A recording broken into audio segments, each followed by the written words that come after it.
ನಮಸ್ಕಾರ. ಲೋಕಭಾರತ ವಿಶೇಷ ರಾಜಕೀಯ ವಿಶ್ಲೇಷಣಾ ಕಾರ್ಯಕ್ರಮಕ್ಕೆ ಸ್ವಾಗತ. ನಾನು ಕೆಜೆ ಹಳ್ಳಿ ಸುರೇಶ್. ಪ್ರಿಯ ವೀಕ್ಷಕರೇ, ನಿಮ್ಮೆಲ್ಲರಿಗೂ ಈಗಾಗಲೇ ಗೊತ್ತಿರುವಂತೆ ಇಡೀ ರಾಜ್ಯ ಚುನಾವಣೆಯ ಕಾವಿನಲ್ಲಿದೆ. ಎಲ್ಲರೂ ಎಲ್ಲ ಕ್ಷೇತ್ರಗಳ ಆಯಾ ಕ್ಷೇತ್ರಗಳ ಗೆಲುವಿನ ಕುದುರೆಗಳ ಬಗ್ಗೆ ಮಾತಾಡ್ತಿದ್ದಾರೆ. ಯಾರ ಬಲ ರಾಜಕೀಯ ಹಿನ್ನೆಲೆ ಏನು, ಯಾರ ಪರವಾಗಿ ಮತದಾರಿದ್ದಾರೆ, ಏನೆಲ್ಲ ತಂತ್ರಗಾರಿಕೆಗಳಾಗ್ತಿದ್ದಾವೆ ಅನ್ನುವಂಥ ಚರ್ಚೆಗಳು ಸಾಕಷ್ಟು ನಡೀತಾ ಇದ್ದಾವೆ. ನಾವೀಗ ಇವತ್ತಿನ ವಿಷಯದಲ್ಲಿ ಏನು ಶಿವಮೊಗ್ಗ ಲೋಕಸಭಾ ಕ್ಷೇತ್ರದ ಬಗ್ಗೆ ನಾವು ಚರ್ಚೆ ಮಾಡ್ತಾ ಇದ್ದೇವೆ. ಶಿವಮೊಗ್ಗ ಲೋಕಸಭಾ ಕ್ಷೇತ್ರ ಅಂದರೆ ಇಡೀ ಕರ್ನಾಟಕವೇ ಕೇಂದ್ರೀಕರಿಸುವಂಥ ಒಂದು ಲೋಕಸಭಾ ಕ್ಷೇತ್ರ ಆಗಿದೆ. ಯಾಕೆಂದರೆ ಅಲ್ಲಿ ಸಮಾಜವಾದಿ ಹಿನ್ನೆಲೆಯ ನಾಯಕರು ರೂಪುಗೊಂಡಂಥ ಒಂದು ಕ್ಷೇತ್ರ ಅದು ಶಿವಮೊಗ್ಗ ಲೋಕಸಭಾ ಕ್ಷೇತ್ರ. ಯಾಕೆಂದರೆ ಅಲ್ಲಿ ಶಾಂತವೇರಿ ಗೋಪಾಲಗೌಡರು ಇರ್ಬೋದು, ಕೋಣಂದೂರು ಲಿಂಗಪ್ಪ ಇರ್ಬೋದು, ಹೀಗೆ ದೊಡ್ಡ ದೊಡ್ಡ ಮಹಾನ್ ನಾಯಕರು ರೂಪುಗೊಂಡು ಅಲ್ಲಿ ಆರಿಸಿ ಬಂದಂಥ ನಾಯಕರುಗಳು ವಿಧಾನಸೌಧದಲ್ಲಿ ಅನೇಕ ಗಹನವಾದ ವಿಚಾರಗಳನ್ನು ಮಾತನಾಡಿ ಪ್ರಖ್ಯಾತಿಯನ್ನು ಪಡ್ಕೊಂಡಿದ್ದಾರೆ, ನೆಲೆಯನ್ನು ಕಂಡುಕೊಂಡಿದ್ದಾರೆ. ಅಂತಹ ಶಿವಮೊಗ್ಗ ಲೋಕಸಭಾ ಕ್ಷೇತ್ರ ಬಂಗಾರಪ್ಪನವರ ಪಾಲಿಗೂ ಕೂಡ ಒಂದು ಒಳ್ಳೆಯ ಕ್ಷೇತ್ರವಾಗಿತ್ತು. ಆ ಒಂದು ಕ್ಷೇತ್ರದಿಂದ ಸತತವಾಗಿ ಆರಿಸಿ ಬಂದು ಅವರು ಕೂಡ ದೊಡ್ಡ ನಾಯಕರಾಗಿ ರೂಪುಗೊಂಡರು. ಕೊನೆಗೆ ಯಡಿಯೂರಪ್ಪನವರು ಕೂಡ ಅಲ್ಲಿ ಆರಿಸಿ ಬಂದರು. ಈಗ ಅವರ ಮಗ ಈಗ ಅಲ್ಲಿ ಸಂಸದರಾಗಿದ್ದಾರೆ, ರಾಘವೇಂದ್ರ ಅವರು. ಆದರೆ ಬಿ ಜೆ ಪಿಯ ಪಾಲಿಗೆ ಈ ಬಾರಿಯ ಕರ್ನಾಟಕದ ಲೋಕಸಭಾ ಚುನಾವಣೆ ಇದೆಯಲ್ಲ, ಕರ್ನಾಟಕದಲ್ಲಿ ನಡೆಯುವಂಥ ಈ ಲೋಕಸಭಾ ಚುನಾವಣೆ 28ಕ್ಕೆ 28 ಸ್ಥಾನಗಳನ್ನು ನಾವು ಗೆದ್ದುಕೊಂಡು ಮೋದಿಯವರನ್ನ ಪ್ರಧಾನಿ ಮಾಡ್ತೇವೆ ಅಂತೇಳಿ ಹೇಳುವಂಥ ಆತ್ಮವಿಶ್ವಾಸದ ಮಾತುಗಳಿದಾವಲ್ಲ, ಅವು ಅಷ್ಟು ಸುಲಭದ ಮಾತುಗಳಾಗಲ್ಲ, ಅಷ್ಟು ಸುಲಭದ ವಿಚಾರ ಅಲ್ಲ ಅನ್ನುವಂಥ ವಾತಾವರಣವನ್ನು ಬಿ ಜೆ ಪಿ ಪಾಳ್ಯದಲ್ಲಿರುವಂಥ ಭಿನ್ನಮತ, ಅಸಮಾಧಾನ, ಬೇಗುದಿ ಎಲ್ಲವೂ ನಮಗೆ ತೋರಿಸ್ತಾ ಇದೆ ಅನ್ನುವಂಥದ್ದು. ಯಾಕೆಂದರೆ ಈಗ ಹಾಲಿ ಸಂಸದರಿಗೆ ಒಂದಷ್ಟು ಈಗ ಸಿ ಟಿ ರವಿ ಇರ್ಬೋದು, ಪ್ರತಾಪ್ ಸಿಂಹ ಇರ್ಬೋದು, ಕೆ ಎಸ್ ಈಶ್ವರಪ್ಪ ಇರ್ಬೋದು, ಹೀಗೆ ಸದಾನಂದ ಗೌಡ ಇರ್ಬೋದು, ಪ್ರಮುಖ ನಾಯಕರಿಗೆ ಟಿಕೆಟನ್ನು ನಿರಾಕರಿಸಲಾಗಿದೆ. ಅದೇ ರೀತಿ ಶಿವಮೊಗ್ಗ ಲೋಕಸಭಾ ಕ್ಷೇತ್ರದಲ್ಲಿ ಬಿ ಜೆ ಪಿಗೆ ಟಾಸ್ಕ್ ತುಂಬ ಸುಲಭ ಆಗಿಲ್ಲ. ಅಲ್ಲಿ ವಿಜಯಲಕ್ಷ್ಮಿ ಅಷ್ಟು ಸುಲಭವಾಗಿ ದಕ್ಕುವುದಿಲ್ಲ ಅನ್ನುವಂಥ ವಾತಾವರಣವನ್ನು ಈಗಾಗಲೇ ಅಲ್ಲಿನ ರಾಜಕೀಯ ಚಿತ್ರಣ ನಮಗೆ ತೋರಿಸ್ತಾ ಇದೆ ಅನ್ನುವಂಥದ್ದು. ಯಾಕೆಂದರೆ ಬಿ ಜೆ ಪಿಯಲ್ಲಿ ಈಗಾಗಲೇ ಹಾಲಿ ಸಂಸದರಾಗಿರುವಂಥ ರಾಘವೇಂದ್ರ ಅವರು ಸ್ಪರ್ಧೆ ಮಾಡ್ತಿದ್ದಾರೆ. ಆದರೆ ಈಗ ದೊಡ್ಡ ಬಿ ಜೆ ಪಿ ಪಾಲಿಗೆ ಕಂಟಕವಾಗಿ ಅಡ್ಡಗಲಾಗಿರುವಂಥವರು ಯಾರು ಅಂದರೆ ಕೆ ಎಸ್ ಈಶ್ವರಪ್ಪ.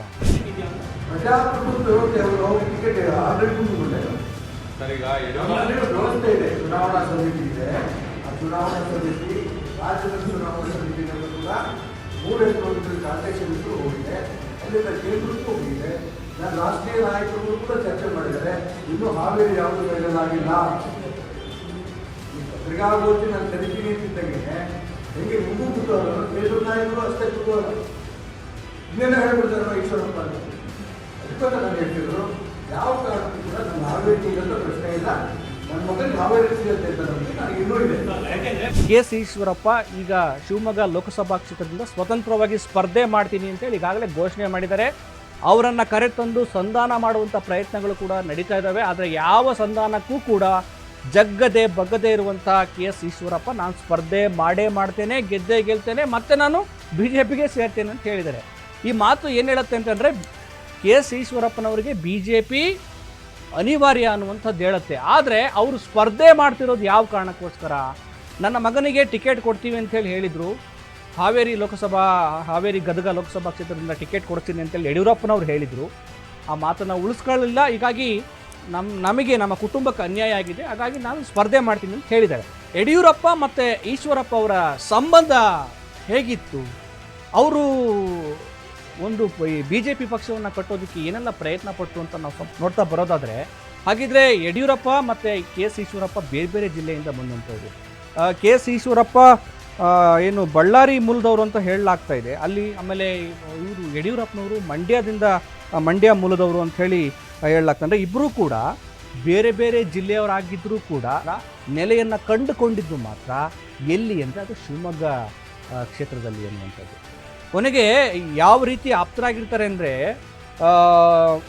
ಯಡಿಯೂರಪ್ಪನವರು ಕ್ಷೇತ್ರ ಕಾರ್ಯಾಚರಣೆ ಮಾಡೋದಕ್ಕೆ ಸಾರಥಿಯಾಗಿ ಕೆ ಎಸ್ ಈಶ್ವರಪ್ಪನವರು ಸ್ಕೂಟರ್ನ ಓಡಿಸ್ಕೊಂಡು ಯಡಿಯೂರಪ್ಪ ಅವ್ರನ್ನ ಎಲ್ಲ ನಾಡಿನಾದ್ಯಂತ ಕ್ಷೇತ್ರದಾದ್ಯಂತ ಕರ್ಕೊಂಡೋಗಿ ಪಕ್ಷ ಸಂಘಟನೆ ಮಾಡ್ತಾರೆ, ಸೈಕಲಲ್ಲಿ ಓಡಾಡ್ಕೊಂಡು ಪಕ್ಷ ಸಂಘಟನೆ ಮಾಡ್ತಾರೆ. ಆ ರೀತಿ ಒಂದು ಬಾಂಧವ್ಯವನ್ನು ಇಟ್ಟುಕೊಂಡಂತಹ ಈ ನಾಯಕರುಗಳು ಇದೀಗ ಪರಸ್ಪರ ಏನು ಜಿದ್ದಾಜಿದ್ದಿನ ಮಾಡೋ ಹಂತಕ್ಕೆ ಬಂದಿದ್ದಾರೆ ಅಂತಂದರೆ ಯಾವ ನೆಲೆಯಲ್ಲಿ ಇವರಿಬ್ಬರ ನಡುವೆ ಅಂತರ ಇದೆ ಅನ್ನೋದನ್ನು ನೀವು ಅರ್ಥ ಮಾಡ್ಕೋಬೇಕು.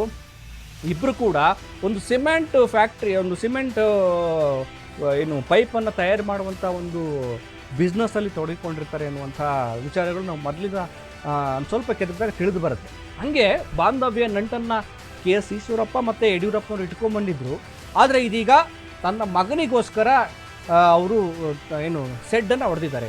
ನಾನು ಯಾವುದೇ ಕಾರಣಕ್ಕೂ ಸ್ಪರ್ಧೆಯಿಂದ ಹಿಂದೆ ಸರಿಯಲ್ಲ ಅನ್ನುವಂಥದ್ದು. Okay fine. ಈಗ ಹಾಗೆ ನೋಡಿದ್ರೆ KS ಈಶ್ವರಪ್ಪರವರ ಈ ನಡೆ ಇದೆಯಲ್ಲ, ನಿಜಕ್ಕೂ ಅದು ಪ್ರಬುದ್ಧವಾದ ನಡೆ ಅಂತ ಅನಿಸೋದಿಲ್ಲ. ಈ ರಾಜಕೀಯ ವಿಶ್ಲೇಷಕರೇ ಆಗಲಿ, ಯಾವುದೇ ರಾಜಕಾರಣಿಗಳಲ್ಲಿ ಸ್ವಲ್ಪ ಯೋಚನೆ ಮಾಡಿದಾಗ ಇದು ಅತ್ಯಂತ ಪ್ರಬುದ್ಧವಾದ ನಡೆ ಅಂತ ಅನಿಸೋದಿಲ್ಲ. ಯಾವ ಕಾರಣಕ್ಕೋಸ್ಕರ ಈಶ್ವರಪ್ಪನವರು ಈಗ ಸ್ಪರ್ಧೆ ಮಾಡ್ತಿದ್ದಾರೆ? ಈ ಈಶ್ವರಪ್ಪನವರ ಸ್ಪರ್ಧೆಯಿಂದ ಯಾರಿಗೆ ಲಾಭ ಆಗಬಹುದು, ಅಥವಾ ಏನು BJPಯ ಗೆಲುವಿನ ಸಾಧ್ಯತೆಗಳು ಕಡಿಮೆ ಆಗುತ್ತಾ ಅಂತ ನೋಡೋದಾದರೆ, ಈಗಾಗಲೇ ಕಾಂಗ್ರೆಸ್ನಿಂದ ಗೀತಾ ಶಿವರಾಜ್ ಕುಮಾರ್ ಅವರು ಸ್ಪರ್ಧೆ ಮಾಡ್ತಿದ್ದಾರೆ. ಅವರು ಸತತವಾಗಿ ಪ್ರಯತ್ನ ಪಡ್ತಿದ್ದಾರೆ ಹೇಗಾದರೂ ಮಾಡಿ ಕ್ಷೇತ್ರದಲ್ಲಿ ಏನು ಅಧಿಕಾರವನ್ನು ಹಿಡಿಬೇಕು ಅಂತ. ಆದರೆ ಸಾಧ್ಯ ಆಗ್ತಾ ಇಲ್ಲ. ಆದರೆ ಈ ಭಿನ್ನಮತ ಅಂದರೆ BJP ಪಾಳ್ಯದಲ್ಲಿರುವಂಥ ಈ ಭಿನ್ನಮತ ಎಲ್ಲಾದರೂ ಕಾಂಗ್ರೆಸ್ಸಿಗೆ ಏನಾದರೂ ಸಪೋರ್ಟ್ ಆಗೋದಕ್ಕೆ ಸಾಧ್ಯ ಆಗುತ್ತಾ, ಅಥವಾ ಕಾಂಗ್ರೆಸ್ಸಿಗೆ ಏನಾದರೂ ಪ್ಲಸ್ ಆಗುತ್ತಾ ಅಂತ ನೋಡಬೇಕಾಗತ್ತೆ. ಕುರುಬ ಸಮುದಾಯದ KS ಈಶ್ವರಪ್ಪನವರು ಕೇವಲ ಅದೊಂದು ಸಮುದಾಯವನ್ನು ಸುಮಾರು ಒಂದು 50,000 ಕುರುಬ ಸಮುದಾಯದ ಮತಗಳಿದ್ದಾವೆ ಅಂತ ಇಟ್ಕೊಳ್ಳೋಣ. ಜೊತೆಗೆ ಅಲ್ಲಿ ನಿರ್ಣಾಯಕ ಮತಗಳು ಈಡಿಗ ಸಮುದಾಯದವು, ಆ ಮತಗಳು ಕೂಡ ನಮಗೆ ಬರ್ತವೆ. ಆಮೇಲೆ ಯಡಿಯೂರಪ್ಪ ಅವರ ವಿರೋಧಿ ಪಾಳಯದ ಒಂದಷ್ಟು ಮತಗಳು ಕೂಡ ನಾನು ಪಡ್ಕೊಳ್ಬೋದು ಅನ್ನುವಂಥದ್ದು ಈಶ್ವರಪ್ಪನವರ ಲೆಕ್ಕಾಚಾರ. ಆದರೆ 2013ರ ವಿಧಾನಸಭಾ ಚುನಾವಣೆಯನ್ನು ನೋಡಿದಾಗ ಆಗ ಯಡಿಯೂರಪ್ಪನವರು KJPಯನ್ನು ಕಟ್ಟಿರ್ತಾರೆ. BJPಯಿಂದ ಏನು ಶಿವಮೊಗ್ಗ ನಗರ ಕ್ಷೇತ್ರದಿಂದ ಸ್ಪರ್ಧೆ ಮಾಡ್ತಾರೆ ಈಶ್ವರಪ್ಪನವರು. ಆ ಸ್ಪರ್ಧೆಯಲ್ಲಿ 3ನೇ ಸ್ಥಾನಕ್ಕೆ ಈಶ್ವರಪ್ಪನವರು ಹೋಗ್ತಾರೆ. ಸೊ ಆ ಎದುರಾಳಿಯಾಗಿ KJPಯಿಂದ ಯಡಿಯೂರಪ್ಪನವರು S ರುದ್ರೇಗೌಡ ಅವ್ರನ್ನ ಕಣಕ್ಕಿಳಿಸಿರ್ತಾರೆ. ಸೊ 2013ರಲ್ಲಿ ಒಂದು ಸ್ಪಷ್ಟವಾದ ಚಿತ್ರಣವನ್ನು ಯಡಿಯೂರಪ್ಪನವರು KS ಈಶ್ವರಪ್ಪನವ್ರಿಗೆ ಕೊಟ್ಟಿದ್ದಾರೆ. ನನ್ನನ್ನು ಎದುರಾಕೊಂಡ್ರೆ ಯಾವ ಸ್ಥಿತಿ ತಲುಪಬಹುದು ಅನ್ನೋ ಒಂದು ರಾಜಕೀಯ ಸಂದೇಶವನ್ನು ಯಡಿಯೂರಪ್ಪನವರು ಆ ಮೂಲಕ ಕೊಟ್ಟಿದ್ದಾರೆ.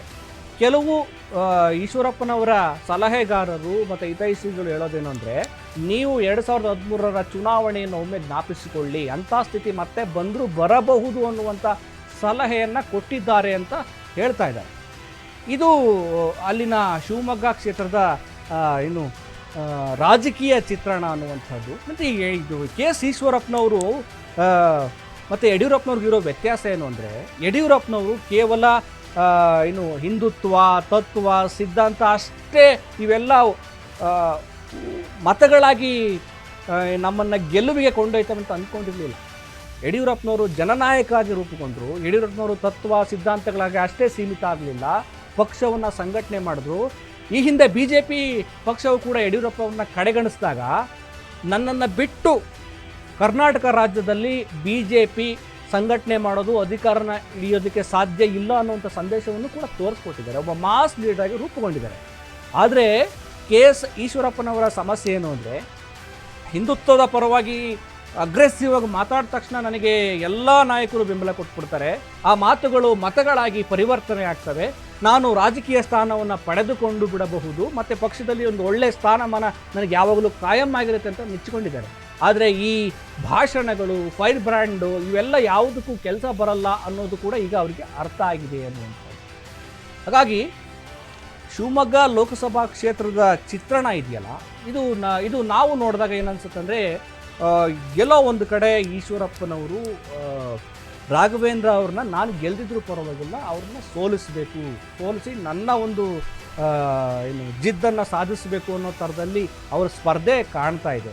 ಅವರು ಏನು ಸಂಧಾನಕ್ಕೆ ಒಳಗಾಗ್ತಾರಾ, ಅಥವಾ ಸ್ಪರ್ಧೆಯಿಂದ ಹಿಂದಕ್ಕೆ ಸರಿತಾರಾ, ಅವರ ಸ್ಪರ್ಧೆಯಿಂದ ಏನಾದರೂ ಕಾಂಗ್ರೆಸ್ಸಿಗೆ ಲಾಭ ಆಗತ್ತಾ, ಇವೆಲ್ಲವೂ ಕೂಡ ಅಂತಿಮವಾಗಿ ಮತದಾರರು ಯಾರಿಗೆ ಮಣೆ ಹಾಕ್ತಾರೆ, ಯಾರನ್ನು ಅಧಿಕಾರಕ್ಕೆ ತರ್ತಾರೆ, ಯಾರಿಗೆ ಅಧಿಕಾರದ ಗದ್ದುಗೆನ ಕೊಡ್ತಾರೆ ಅನ್ನೋದಕ್ಕೆ ನಾವು ಕಾಯಲೇಬೇಕು.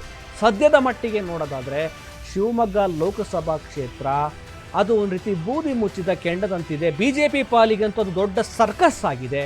ಒಂದು ವೇಳೆ ಈಶ್ವರಪ್ಪನವ್ರನ್ನ ಈ ಕಣದಿಂದ ಅವರು ಹಿಂದಕ್ಕೆ ಕರೆಸ್ಕೊಳ್ಳದೇ ಇದ್ದರೆ ಅದು ಏನು ಬೇಕಾದರೂ ರಾಜಕೀಯ ಲೆಕ್ಕಾಚಾರಗಳು ಉಲ್ಟಾ ಆಗುವಂಥ ಸಾಧ್ಯತೆಗಳು ಕೂಡ ದಟ್ಟವಾಗಿ ಕಾಣ್ತಾ ಇದ್ದಾವೆ. ಈ ಒಂದು ವಿಶ್ಲೇಷಣೆಯಲ್ಲಿ ನಾವು ಹೇಳೋದೇನು ಅಂದರೆ KS ಈಶ್ವರಪ್ಪನವರು ಒಂದು ರೀತಿ ಮುಗ್ಗರಿಸಿದ್ರಾ, ಎಡವಿದ್ರಾ, ಅಥವಾ ತಮ್ಮ ಗುಂಡಿಯನ್ನು ತಾವೇ ತೊಡ್ಕೊಂಡ್ರಲ್ಲಿ ಬಿದ್ರಾ ಅಂತ ಅನಿಸುತ್ತೆ. ಯಾಕೆಂದರೆ BJP ಅನಿವಾರ್ಯವಾಗಿರುವಂಥ ಪಕ್ಷದಲ್ಲಿ ಅವರು ಕುರುಬ ಸಮುದಾಯದ ನಾಯಕರಾಗಿದ್ದಾರೆ ನಿಜ, ಆದರೆ ಎಂಟೈರ್ ಕುರುಬ ಸಮುದಾಯದ ಮತಗಳನ್ನು ಪಡೆಯುವಷ್ಟು ಮಾಸ್ ಲೀಡರ್ ಆಗಿ ರೂಪುಗೊಂಡಿಲ್ಲ. ಈ ಎಲ್ಲ ಆತ್ಮಾವಲೋಕನ, ಈ ಎಲ್ಲ ಚಿಂತನೆಗಳನ್ನು ಈಶ್ವರಪ್ಪನವ್ರು ಮಾಡ್ತಾರಾ ಗೊತ್ತಿಲ್ಲ. ಆದರೆ ಸದ್ಯದ ಈ ಶಿವಮೊಗ್ಗ ಲೋಕಸಭಾ ಕ್ಷೇತ್ರದ ಚಿತ್ರಣ ಒಂದು ರೀತಿ ಕುತೂಹಲವನ್ನು ಮೂಡಿಸಿದೆ. ಈಶ್ವರಪ್ಪನವರ ಈ ಸ್ವತಂತ್ರ ಸ್ಪರ್ಧೆ ಯಾವ ಪರಿಣಾಮವನ್ನು ಉಂಟು ಮಾಡುತ್ತೆ ನೋಡೋಣ. ಮತ್ತೊಂದು ಲೋಕಸಭಾ ಕ್ಷೇತ್ರದ ಒಂದು ವಿಶೇಷತೆಯನ್ನು ಇಟ್ಕೊಂಡು, ಚುನಾವಣಾ ವಿಶೇಷತೆಯನ್ನು ಇಟ್ಕೊಂಡು ನಾನು ಚರ್ಚೆಗೆ ಬರ್ತೇನೆ. ಸದಾ ನೀವು ಅಶ್ವವೇಗ ನ್ಯೂಸನ್ನು ನೋಡ್ತಾ ಇರಿ. ನಮಸ್ಕಾರ.